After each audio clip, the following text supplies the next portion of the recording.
guys, Matt, IronTrap Garage. We are talking about the free tee once again. So some of the videos have been, we've been a little lax on putting out videos on the free tee in the past, I'd say month or so. We've been kind of skipping some weeks or posting only Friday videos. That is because I've just been tackling kind of nitpicky stuff or little things that I don't think are worth a whole long video. Mike kind of had a good idea that we maybe finish out this build with more of a vlog style video for a lot of these videos. Since a lot of stuff I'm doing isn't like a how-to that doesn't show you a full project, or maybe I don't get the whole bit of it done, or we're jumping in after it's been partially worked on, it lends itself better to just kind of show you guys what I'm working on, what we're doing to finish up the project, and hopefully take it to the point of basically the car is done, or drivable at least. So that's what we're doing. So where I'm at today is, if you guys follow my Instagram, if you're new to the channel, it's at IronTrap. I post a lot of my day-to-day, what's going on in the shop, what I'm working on, what parts I've got, tools, blah, blah, blah. A lot of that stuff gets up on there, and you see some sneak peeks of what the videos are going to be. So give me a follow on there if you do not already. So I gave a sneak peek of, I got some new dies for the bead roller to match the dies in this early T body. So the body I think is around a 1919 to 1921 body, and there is some rot, obviously. If you followed the build, it was pretty rotten to begin with. So I made these panels on the side of the car. They kind of turn into a rocker to convert it into a roadster from a touring. And what I kind of ignored, just because I was trying to make progress on the body, was I didn't deal with some of the rot that was here in the bottom of the body. That was where the bead was. I built this panel right up to that edge, and I sort of welded to some of the rotten mess and dealt with it, but I wasn't really happy with it. And what I did is I finally took the time to measure these beads and take a profile of them and figure out what I could do to create the beads that matched them pretty well.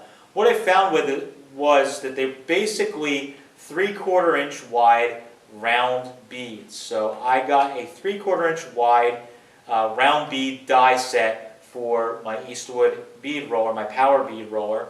I got a die set that I could put on there. I ran some samples, and I posted up on my Instagram a few days ago or a week ago, showing how close it matched the bead in the edge of the body. What threw me off was the edge of the body here. It's two pieces right in here, and it was throwing me off as far as the bead kind of just ends here.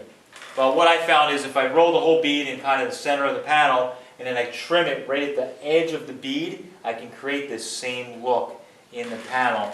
So what I did is I ran two pieces here, but for both sides, and I kind of gently bent them over a soft edge to match the body curvature, and I also put the curve in it like this to follow how the body is rolling down. So now what I can do is weld this piece into the body. I'm going to trim this side a little shorter and weld it in kind of right basically where we already welded it. Not the best because I got to do some extra hammer and dolly work, but without doing this, I thought the car looked a little incomplete or looked a little odd in this area by just ending the bead. So I'm going to continue it all the way down till the body ends at the very bottom. Also, what I'm doing is I made some panels up here for the bottom rear corners of the body. These were all rotten and full of fiberglass, so I used the sandbag to hammer those out, rolled them in the wheel to smooth out the hammer marks, and I now have some corner pieces that are fitting pretty good. So the rear section and the side panels are actually separate on these. They are not welded together. So what I'm going to do is make these patches separate and keep the look like we have going here of an original body. So I'm going to cut the bead section right at the edge of the bead like I mentioned, trim this down a little bit, weld it into our panel which we already have welded into the body. Then I could slip this other panel underneath like stock, weld this into the body here, and we'll have something that looks like it wasn't messed with before, which is the goal. Then we can start working on the last part, is the rear section of the body. There's still some fiberglass in the back. I'm going to just make that panel that's almost flat and build in the notch for the torque tube in the back there. And we will be basically done all of our major sheet metal repairs on the car other than the doors. I've had some problems with making a door from scratch. I need to redo the piece that I made and kind of take it a little slower. So I'm waiting to do that till kind of last. But we're going to take care of some of these repairs today and hopefully get some of this bead stuff taken care of and be a step closer to doing body work on the body, which is going to be pretty exciting. So I'm going to dive into both these sides and try to make it a little more solid.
Okay, I'm on to the driver's side, and I got the bottom section I made welded in, or tacked in rather.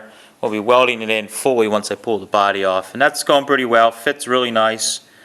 As you can see, I'll kind of go down here. My welding clamp's in the way, but you can see it flows pretty good. It just rolls down in and disappears. I have a little extra at the bottom. I'm going to roll that edge underneath and blend it into the original panel once I have the body off and can access it better. But what I'm finding is, and this is typical on this car, after I got that piece welded in, I found that there was a section up here above that had some kind of like body filler or fiberglass mess in it where the bead was basically just smashed flat. So after I got that tacked in place, it's kind of like I don't want to cut the old piece, or not the old piece, the piece I just made and tacked in. I don't want to cut that out and redo it. So what I did is I took I had some scrap left over. I made the bead too long, and you can see that right here, a little extra section of the bead that I made just in case I needed some extra like this. So what I did is I trimmed it down, and I'm going to patch it into the original stuff. Makes it a little more difficult because you need to match up both sides of the bead to make sure that it flows when it's done. But I have it pretty much fit up decent. I'm just going to get it tacked in again. And then again, as I mentioned, once the body's pulled off, I can address all this. I have the other patch, that hole that you see in the back corner. I have that laying right here. And that fits pretty good. It's, like I said, I hammered it out on the panel beater bag and rolled it in the wheel. Got it, pretty smooth. Have it trimmed out. So it fits half decent. And once I have these pieces made, rather welded in, I can then start fitting that piece with the turtle deck off and get it tacked in place. But I just want to show you guys kind of what's involved. The fit up is kind of key on this, so I got the fit pretty darn nice. Makes the tacks go real easy and will weld pretty nice. Then here on this corner, I will add this little, 2-3 inch section here. And that should get the bead on the back side, on the driver's side, all pretty good. So get that tacked in, and then I'll probably be done for the night.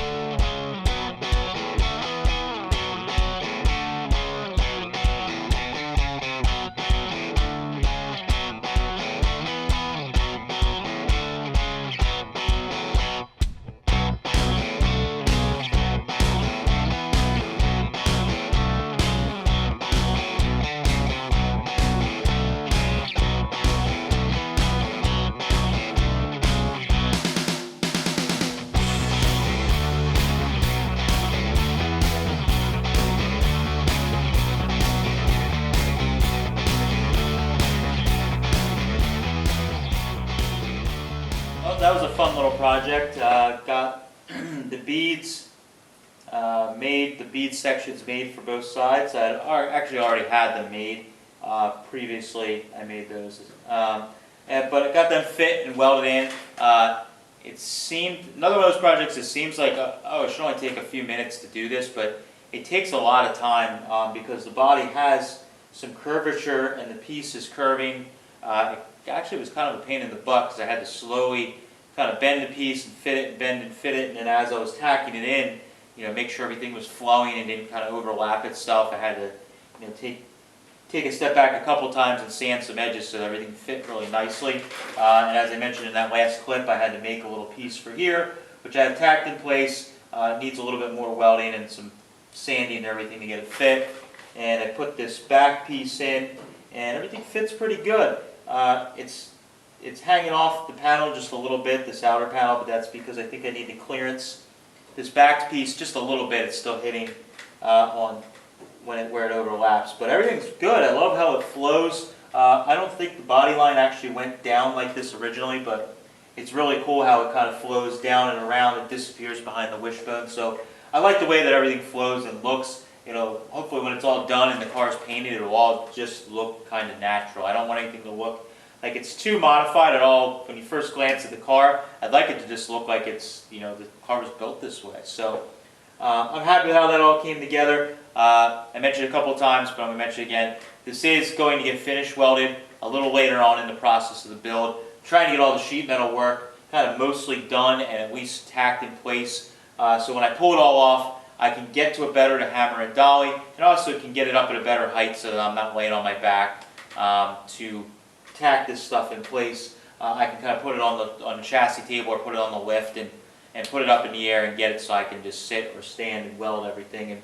hammer and dolly it. So seems like a little project, but this is a big part of the project that I've been dreading or putting off for a while now. So getting this all welded in, it's going to be a big relief for me, and then we can start kind of moving on to fun stuff again. So that's all I have for this one. Again, this is kind of a first take on like a vlog style build for this, where I'm not getting too technical, just showing you guys what I'm working on this week on the car, and that's all I have. So make sure you subscribe to the channel, share with your friends if you like what you're watching.